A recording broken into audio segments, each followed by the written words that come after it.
Salve, rapaziada, eu vim aqui falar pra você sobre o medo de se expor, o medo de falar em público, o medo de se comunicar e esse medo da rejeição que acomete grande maioria das pessoas, que muita gente tem esse medo, muita gente tem esse impulso natural de não se expor tanto, de não se mostrar tanto e ter essa dificuldade de se comunicar com outras pessoas. E eu vim aqui falar pra vocês da perspectiva de uma pessoa que tinha uma fortíssima ansiedade social e passei por vários processos ao longo da minha vida, várias coisas que foram acontecendo até o momento de eu efetivamente conseguir me expor da forma que eu tô me expondo aqui, tanto na internet quanto falar em público, quanto falar para plateias ou falar com qualquer pessoa que eu sinta esse impulso de me comunicar. E também falar o quanto isso é importante, tá ligado? Porque eu percebia que de vários momentos da minha vida isso limitava meu raio de ação, limitava meus relacionamentos, limitava as minhas oportunidades. E hoje é muito mais visível isso. Hoje, depois de superar alguns desses limites, é muito, muito mais gritante o quanto essa falta de comunicação, essa incapacidade que a maioria das pessoas tem de se comunicar, o quanto isso afeta a vida da gente, o quanto isso nos limita, tá ligado? Porque eu sempre trabalhei com público, desde muito novo, assim, e trabalhei em vários lugares diferentes, trabalhei em órgão público, trabalhei em escritório de advocacia, já trabalhei no comércio, e em todos esses ambientes eu sempre percebi que a forma como as pessoas chegavam para pedir alguma coisa, para falar alguma coisa, ou para explicar a situação daquilo que elas queriam, isso alterava de forma contundente o resultado que elas tinham. Por exemplo, eu trabalho num banco atualmente e às vezes a forma que a pessoa chega para pedir algo define se ela vai conseguir aquele algo ou não. É muito louco isso. Às vezes a forma que ela se comunica, a forma que ela conduz uma situação e mostra o que ela precisa, aquilo define se ela vai conseguir ou não efetivamente o que ela quer. E tudo por causa da forma que ela se comunica. Então eu comecei a perceber que isso é muito importante. E fora esses pequenos detalhes, é algo muito mais extenso que isso, saca? A forma que a gente se comunica, a forma que a gente entra em contato com outras pessoas, isso define a qualidade das nossas relações e, consequentemente, a qualidade da nossa vida. Existe um estudo de Harvard que gerou até um livro que se chama O Jeito Harvard de Ser Feliz, alguma coisa assim, que eles estudaram pessoas que tinham uma vida feliz, uma vida bem-sucedida e que se sentiam bem e que eram vistas como pessoas de sucesso e felizes. E eles acompanharam essas pessoas por muitos, muitos anos e o que era o maior ponto em comum de todas essas pessoas era a qualidade das relações que elas tinham com outras pessoas. Então, é uma parada que é meio óbvia, mas é um óbvio que precisa ser dito. Porque como a gente é ser social, aquilo que define muitas vezes o nosso bem-estar e muitas vezes nos traz força ou vai trazer uma envergadura para lidar com os problemas da vida, as dificuldades da vida, vão ser as nossas relações. Então, por isso que é muito importante saber se comunicar. E quando eu era bem jovem, assim, adolescência, eu era muito recluso e eu tinha uma grande dificuldade de falar com pessoas novas. Eu conseguia conversar bem com os meus amigos, com pessoas que eram íntimas a mim, que eram próximos, só que eu tinha uma dificuldade muito grande de iniciar uma relação nova, de falar com uma pessoa que eu não conheço, saca? E eu sempre fui mais introspectivo, eu nunca fui de falar muito, assim, com pessoas que eu não tinha intimidade. Então, acabava que eu lia muito, lia bastante e acabava introspectando dessa forma, assim, de ficar lendo muito, de ficar consumindo muito conteúdo de literatura. E isso acabou me gerando uma envergadura literária e uma habilidade com as palavras. Acabou gerando um arsenal de palavras que eu consegui usar de uma forma mais eloquente. Só que eu só conseguia expressar isso através da escrita, porque eu não conseguia muito dialogar com as pessoas e não conseguia me expor muito porque eu tinha muita vergonha, era muito, muito envergonhado, muito tímido. Então acabava que isso limitava de várias formas as minhas relações e a forma que eu me portava no mundo, saca? Eu não conseguia me ver exercendo uma atividade que eu precisasse me comunicar, eu não conseguia me colocar no papel de alguém que estivesse liderando um grupo, liderando uma equipe, saca? E não conseguia pensar nessa possibilidade porque eu sentia que eu tinha essa limitação. E nessa época eu nem olhava muito pra isso, porque era muito jovem, mas eu percebia, hoje eu consigo perceber que eu não me colocava em situações que eu poderia me desenvolver, que eu poderia evoluir, que eu poderia conseguir coisas novas e descobrir coisas novas, porque aquela minha percepção e aquele meu medo de me expor, aquele meu medo de me comunicar, já me tirava dessa jogada. E naquela época eu não conseguia perceber isso. Só que hoje, observando os meus pensamentos e a minha estrada, de tudo que eu modifiquei no meu comportamento, isso é muito claro, entende? Então, o que acontece? Eu passei a adolescência dessa forma, e aí fui ficando mais velho, fase adulta. Eu entrei na faculdade de Direito, na FURG, que é na minha cidade, e o direito meio que foi me compelindo a me expor, entende? Então eu tinha uma grande dificuldade de me expor no sentido de que às vezes eu ia num mercado ou ia numa loja de roupa, comprar roupa, e era doloroso ter que falar com o atendente, era desgastante, assim, eu saía realmente desgastado do contato social, porque era bem difícil, era uma ansiedade muito grande às vezes de saber que eu tenho que fazer algo, que eu vou ter que falar com pessoas, vou ter que explicar coisas, então era sempre um desgaste muito grande. E por ser um desgaste muito grande, eu acabava evitando aquelas situações. Então, a partir do momento que o direito começou a me colocar gradativamente em situações de exposição, porque o direito ele é uma arte totalmente argumentativa.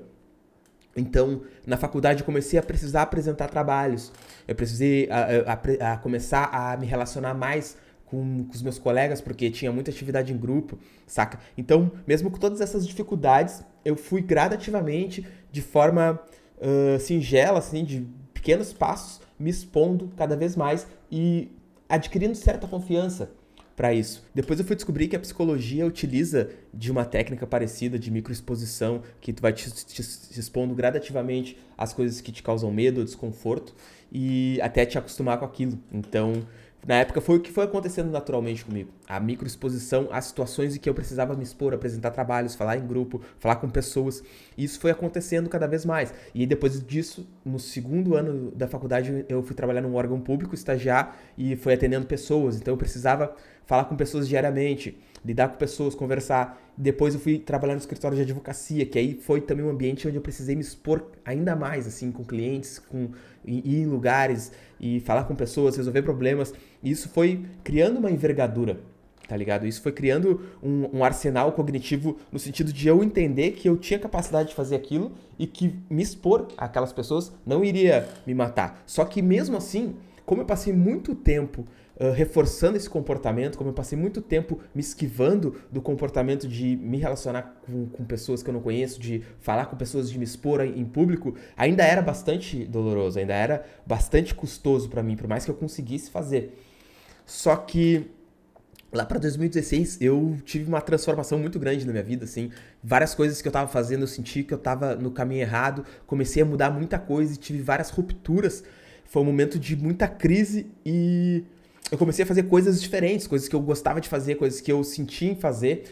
E tinha uma roda de freestyle na minha cidade, que pra quem não sabe, freestyle é batalha de rima, que pessoas que cantam, fazem rap na hora, e um ataca o outro, e tu tem que desenvolver aquela rima com várias pessoas te olhando ao redor, entendeu? Então é um ambiente totalmente estressor para uma pessoa que tem ansiedade social. Porque fora do seu foco da atenção de muitas pessoas, porque é uma batalha onde duas pessoas estão se confrontando, existe a competição, então tu pode perder na frente de outras pessoas, e fora tudo isso, tu tem que criar algo na hora, tu tem que criar uma rima na hora e tem que fazer sentido, porque se não fizer sentido, tu ainda vai passar vergonha. Então é um ambiente extremamente estressor, só que eu gostava de assistir aquilo. Eu gostava bastante, assim, de assistir, de ver o movimento, de ver as pessoas fazendo, de ver as pessoas dentro daquele ambiente.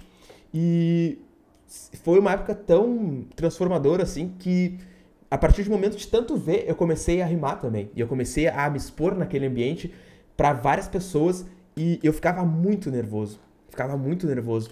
E nervoso a ponto de tremer, assim, de nervosismo, de sentir calafrio, de sentir a barriga embrulhar. Só que mesmo assim, eu fazia aquilo porque eu sentia uma necessidade muito grande de confrontar esses nervosismos, de confrontar esse medo, saca? Porque nesse momento que eu tava vivendo, eu senti que várias coisas do meu comportamento que me levaram até aquele momento de crise estavam erradas e eu precisava mudar aquilo de alguma forma. Então eu comecei a confrontar e seguir um caminho meio que antinatural, um caminho que o meu corpo não queria seguir, um caminho anti-intuitivo, saca? Então, a partir daquele momento eu comecei a quebrar várias barreiras de percepção, várias barreiras do que eu achava que era possível eu fazer, do que era possível eu conseguir explorar, porque antes eu via que tinha limites ali e eu aceitava esses limites. Então, a partir do momento que eu só fui e enfrentei o medo de quebrar esses limites, as coisas começaram a se movimentar de um jeito diferente e parece que uma chave virou na minha mente de perceber que, nossa, se aquilo que eu achava impossível eu consegui fazer, talvez outras coisas que eu acho impossíveis não sejam tão impossíveis assim. É só um horizonte cognitivo que eu tracei para mim mesmo e a partir desse horizonte eu criei a projeção de que eu não conseguiria fazer. Só que aí as coisas foram acontecendo. Depois eu mudei de estado, fui morar em Florianópolis, fiquei um baita tempo morando com meus amigos lá. Depois eu passei num concurso e voltei pro Rio Grande do Sul. E a partir desse momento, eu estava também envolvido em outros projetos e tal, desenvolvendo coisas relacionadas à internet. E eu comecei a sentir vontade de produzir conteúdo, porque eu conhecia os guris que fazem o conteúdo pro canal Quadro Branco, que é o Henrique e o Otávio, e eu tinha muita vontade de produzir algo semelhante. Então foi quando eu comecei a produzir conteúdo para Cacto. E foi um salto muito grande para mim me expor dessa forma. Porque por mais que eu tinha começado a me expor, a falar com pessoas, a me desenvolver, desenvolver minha comunicação e desenvolver a forma de lidar com o mundo à minha volta e como eu comunicar e como receber ele e como eu me vejo e como eu acho que o mundo me vê, me expor na internet nesse nível foi um passo muito maior. Porque eu sei que a internet é um ambiente que pode ser muito mais tóxico pelo motivo das pessoas não estarem próximas, então elas se sentem muito mais à vontade para atacar outra pessoa, e porque essa distância despersonaliza, né, como se tu não estivesse falando com outra pessoa. Mas, e ao mesmo tempo, ela tem uma capacidade de alcance muito maior, então tu está muito mais exposto a muitas pessoas que têm uma probabilidade maior de te trazer algo negativo. Só que eu sentia muito também de fazer aquilo porque eu sentia que era uma barreira, saca? E a partir do momento que eu comecei a produzir conteúdo pra Cacto, as coisas foram acontecendo e começou a dar muito certo e os vídeos começaram a ter um alcance muito rápido, assim, tipo, o meu primeiro vídeo pegou 70 mil views, que é uma parada bem comum para um primeiro vídeo. Então as coisas começaram a acontecer muito rápido, muito rápido, muito rápido. E eu comecei a perceber que eu gostava daquilo. Eu gostava de produzir, eu gostava de criar, eu gostava de ter essa interação com as pessoas. E para mim, um ano antes, fazer isso era algo inimaginável. E eu pensava, cara, eu quebrei uma barreira de algo que para mim era totalmente inimaginável, que era criar algo para a internet, falar e me expor, entendeu? Porque um ano atrás eu tinha um bloqueio enorme em relação a isso. Só que as coisas gradativamente foram acontecendo até o momento que eu fui empurrando isso, empurrando esse limite até conseguir ultrapassar ele.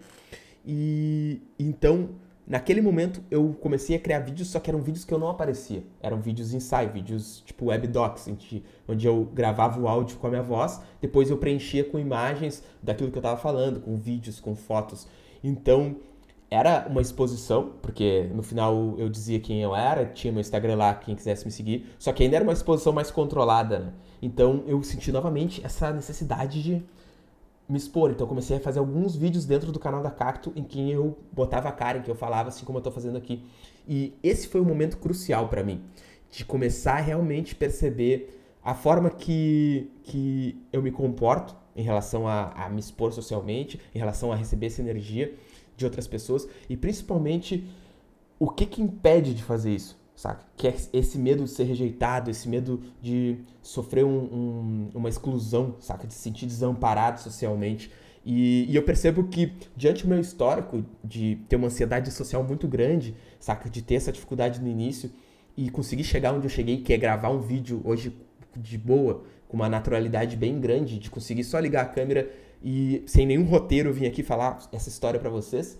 Então eu percebo que, mesmo assim, ainda existe um desconforto. E eu acredito que esse desconforto vai ser eterno, sempre vai existir. Hoje, quando eu tenho uma situação que eu tenho que falar para muitas pessoas, ou que eu tenho que falar um assunto delicado com uma pessoa que eu não tenho tanta intimidade, eu sinto um nervosismo ainda. Às vezes eu sinto o meu corpo reagindo a isso. Só que isso não me impede de falar, sabe? Pode até atrapalhar um pouco minha performance, esse nervosismo, mas ele faz parte, ele não me impede de falar. E eu aceito ele. E a partir do momento que eu aceito esse nervosismo, que eu aceito esse receio, esse medo, eu consigo ter uma performance melhor também.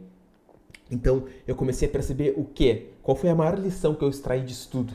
É que, a partir do momento que eu gravei meu primeiro vídeo pra Cacto, e aquilo deu certo, eu me senti bem fazendo aquilo, e eu vi que a maioria dos meus medos em relação a me expor eram só medos vazios, que eu nunca tinha testado para realmente comprovar, e até mesmo os limites que eu criei para mim mesmo, eles foram limites que eu criei sem ter a percepção real de testar eles, para ver se eles eram reais, se aquilo realmente Era algo que eu não conseguiria fazer? Ou foi só um horizonte cognitivo que eu tracei em relação a eu não consigo fazer isso, então eu não vou nem tentar? Entende? Então eu percebi que muitos dessas percepções de limites, elas eram criadas por mim. Que elas eram criadas pelo meu medo de me expor e pela experiência que eu tive já em ter esse receio, saca? Muito grande dentro de mim, de ter essa incapacidade de lidar com a emoção de se expor socialmente, tá ligado? Essa incapacidade de lidar com a projeção de que vai ser desconfortável. Porque a gente não sabe se vai ser desconfortável de verdade até fazer. Só que nossos medos e a nossa projeção acaba fazendo com que a gente não caminhe para aquele lado, para aquela direção, porque sente, acha, projeta que vai ser desconfortável. E eu percebi que, a partir do momento que eu vi que aquilo era só projeção, que eu quebrei essa barreira, um mundo se abriu de possibilidades. Porque eu pensei, cara, se expor socialmente, falar com pessoas, se relacionar, isso abre um leque de possibilidades gigante para mim fazer várias coisas relacionadas à internet, relacionadas à criação de conteúdo. E ter experimentado aquele público, aquela audiência e aquelas coisas que eu experimentei na Cacto, isso me fez entender também quantas coisas poderiam ser feitas através daquilo. E depois eu comecei a estudar cada vez mais em relação a esse mundo da internet, esse mundo do marketing, as possibilidades que esse mundo propõe ou que existem ali dentro. Eu vi que existia todo um sistema, existia todo um universo que eu estava alienado a esse universo simplesmente pelo fato de ter um receio, de ter um medo, uma percepção de limitação que na verdade nem era real, que só era real na minha mente, que eu criei ali que eu não conseguiria fazer aquela coisa, ou que eu tinha muita vergonha, que eu tinha muito medo de fazer aquilo. E a partir daquele momento eu me excluí de todo um universo de possibilidades, sabe, que a internet poderia me proporcionar. Então foi muito louco fazer isso. Foi tipo, eu acredito que foi uma das maiores transformações da minha vida, foi começar a criar conteúdo pra internet, porque passar de uma pessoa que tinha uma ansiedade social muito grande, uma dificuldade muito grande de se comunicar e de se relacionar com pessoas até no 1-a-1, para uma pessoa que fala num vídeo, tá ligado? Que alcança milhares de pessoas e que essas pessoas têm uma predisposição já a atacar outras pessoas por estarem na internet. E eu me senti bem com isso, me senti de boa em gravar um vídeo e colocar ele na internet. Cara, foi um salto muito grande, tá ligado? E esse salto me fez perceber quantas vezes eu limitei as minhas capacidades, eu limitei as minhas atitudes, limitei as minhas ações por medo de ser mal interpretado, por medo de ser julgado, por medo de me expor, saca? E acaba que é isso. Se a gente vive dentro dessa redoma de medo, dessa redoma de receio, acaba que, sem dúvida, a gente fica mais seguro emocionalmente, de alguma forma, porque tu não abre brechas para ser criticado, tu não abre brechas para ser atacado, mas também tu não abre brechas para se relacionar com as pessoas, tu não abre brechas para viver experiências novas, tu não abre brechas para conhecer coisas novas, tu não abre brechas para ter oportunidades novas, tu não abre brechas para viver a vida de uma forma mais plena, do meu ponto de vista, entende? E eu não digo que todo mundo tem que fazer isso, ou que tu deve fazer isso e não é receita para porra nenhuma também, mas é só uma percepção que foi muito útil para mim, porque por mais que eu me sentia mais acuado no relacionamento social, na exposição social, isso me incomodava em algum nível, sabe? Só que a gente demora para entender as coisas, a gente vai empilhando entendimentos, vai ficando mais velho, vai absorvendo mais experiências e vai conseguindo se observar melhor. Porque tem muitas coisas que às vezes nos incomodam, só que a gente não quer olhar para elas ou deixar elas bem no fundo da consciência ali, num cantinho, e acaba só levando aquilo, empurrando com a barriga, enquanto aquilo não está incomodando o suficiente para tomar uma atitude. Então, esse foi o meu maior aprendizado, assim, em relação à exposição social, e foi o maior salto que eu dei ao começar a me expor na internet, começar a falar, a gravar vídeos, foi essa percepção do quanto o medo e o receio do julgamento alheio, o quanto o medo e o receio da exposição social, eles limitaram a minha percepção de capacidade, eles limitavam as minhas oportunidades, limitavam a forma que eu vivia e limitavam todo o meu potencial de exercer e fazer as coisas que eu quero. Então, por isso que é muito interessante tu que está assistindo esse vídeo agora e sente isso, buscar meios de conseguir contornar isso, buscar meios de conseguir ultrapassar essas barreiras e é algo que não vai acontecer do dia para a noite, mas sem dúvida é algo que vai te fazer muito bem, sabe? Começar a minimamente se expor, a conversar com pessoas aleatórias que tu encontra no dia a dia ou pessoas que estão te atendendo em algum lugar e tentar puxar um assunto que talvez tu não puxaria normalmente para tentar entender também como as pessoas funcionam, como elas reagem, como elas lidam com um diálogo com pessoas que elas não conhecem, como acontece toda essa dinâmica social, essa química entre pessoas e o que elas esperam de quem elas encontram e o que tu espera das pessoas que tu encontra, saca? Depois que tu começa a observar isso com outros olhos, a se tornar um observador dessas relações, saca? É como se tu conseguisse ver tudo isso de fora e não te envolver emocionalmente tanto com aquilo, sabe? É como se tu fosse um cientista dessas relações, alguém que está estudando aquilo, alguém que está observando para tentar entender em vários níveis, tanto racional, consciente, quanto no nível cognitivo e um nível emocional, de como acontece toda essa química, toda essa dinâmica social de exposição, seja no 1 a 1 com uma pessoa que tu nunca viu na vida, seja em grandes grupos quando tu tá exposto a muitas opiniões, a muitas energias, saca? De muitas pessoas diferentes. Então, eu acho que é essencial para quem busca se desenvolver, para quem busca encontrar mais possibilidades na vida, começar a se expor, começar a falar com pessoas, começar a se expor a grupos e, principalmente, acho que o mais essencial disso tudo é aprender a se comunicar, aprender a expressar aquilo que realmente tu quer, tá ligado? O que tu quer falar quando tu falar, o que tu almeja, o que tu quer atingir, de que forma tu pode trazer aquela informação de forma clara, lúcida, cristalina para outra pessoa entender, sabe? Então é sobre isso. Se tu tem essa dificuldade, que eu sei que muita gente tem, então existem várias formas de buscar se expor, de buscar aprender mais, de buscar desenvolver essa habilidade e suprimir esse medo da exposição. Então, tamo junto, era isso que eu queria falar. Curte o vídeo, se inscreve no canal e até a próxima.